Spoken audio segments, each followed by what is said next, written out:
আক্রান্ত পুলিশ। এবার উত্তর 24 পরগনার হারোয়া গোপালপুর আউটপোস্টের ওসি শঙ্কর ঘোষকে মারধরের অভিযোগ উঠেছে। মত্ত অবস্থায় ওসিকে মারধরের অভিযোগ। হারোয়ায় ঘটেছে এই ঘটনা, যেখানে আক্রান্ত হতে হয়েছে পুলিশকে। এই ঘটনায় আটক করা হয়েছে 5 জনকে। ফের পুলিশের আক্রান্ত হওয়ার ঘটনা। এবার উত্তর 24 পরগনার হারোয়া গোপালপুর আউটপোস্টের ওসি শঙ্কর ঘোষকে মারধরের অভিযোগ উঠেছে। ইতিমধ্যে 5 জনকে আটক করা হয়েছে এই ঘটনায়। ঠিক কি হয়েছিল জানবো, বিস্তারিত কথা বলে নেব আমাদের প্রতিনিধি সমীরণ পালের সঙ্গে। সমীরণ, দেখো সুপর্ণা, গতকাল রাতে হারোয়া থানার অন্তর্গত গোপালপুর আউটপোস্টের অফিসার ইনচার্জ শঙ্কর ঘোষ তিনি তখন বাইকে করে যাচ্ছিলেন। সেই সময় গোপালপুর এলাকাতে একটি ঘটনা ঘটে এবং কয়েকজন শ্মশান যাত্রী মত্ত অবস্থায় ফিরছিলেন। তাদের সঙ্গে একটি বাইকের ধাক্কা লাগে বচসা হয় এবং সেই সময় তারা বাইক আরোহীকে মারধর করছিলেন। ঠিক তার পেছনেই মোটর বাইকে করে আসছিলেন শঙ্কর ঘোষ, তিনি ফাঁড়িতে যাওয়ার জন্য, এবং সেই সময় বাইক আরোহীকে মারছে দেখে তিনি তাকে বাঁচাতে যান।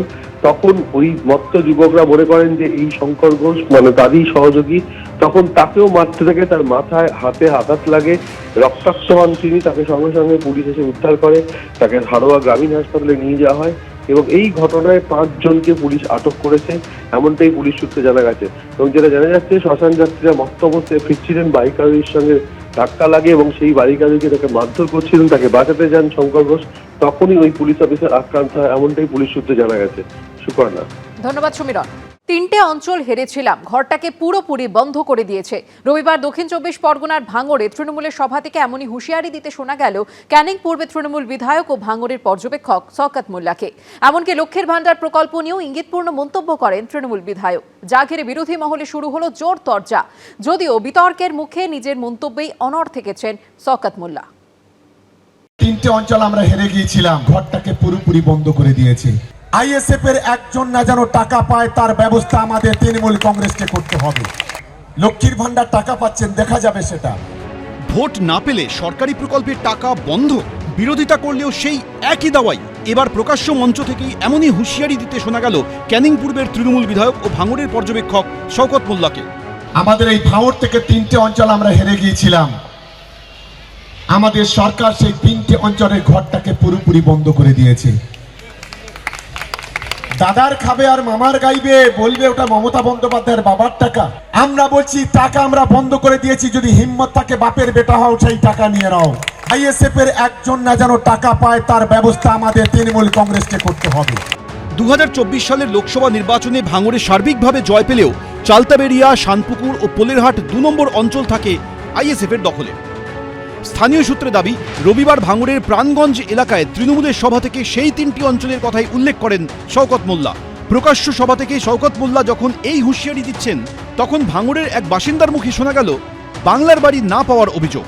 বাড়ি পাচ্ছে না, শওকত মোল্লা বলছে যে তোমার যারা আইসেফ করে তাদের ঘর হবে না। আমরা কোনো পার্টি মাটি করিনি। লক্ষ্মীর ভান্ডার তৃণমূল আমলের অন্যতম জনপ্রিয় প্রকল্প। বৃহস্পতিবার রাজ্য বাজেটেও লক্ষ্মীর ভান্ডার প্রকল্পে 500 টাকা ভাতা বৃদ্ধির ঘোষণা করেছেন অর্থমন্ত্রী চন্দ্রিমা ভট্টাচার্য।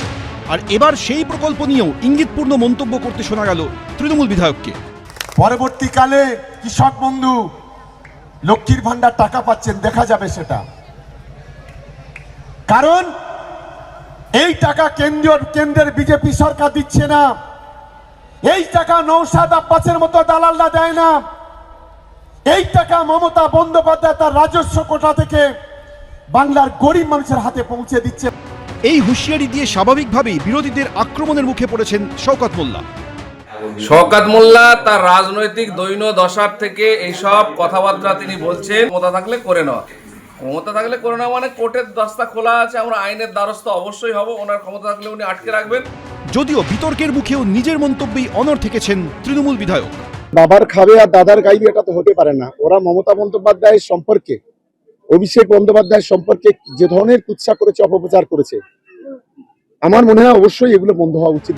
সাধারণ মানুষের করের টাকায় বিভিন্ন প্রকল্প চালু করে রাজ্য সরকার, অথচ সেই প্রকল্পের সুবিধা পেতে গেলে আবার অনেক সময় হুমকির মুখে পড়তে হয় সেই সাধারণ মানুষকে। রঞ্জিত হালদার, হিন্দোল দে, শিবাশিস মৌলিক, এবিপি আনন্দ।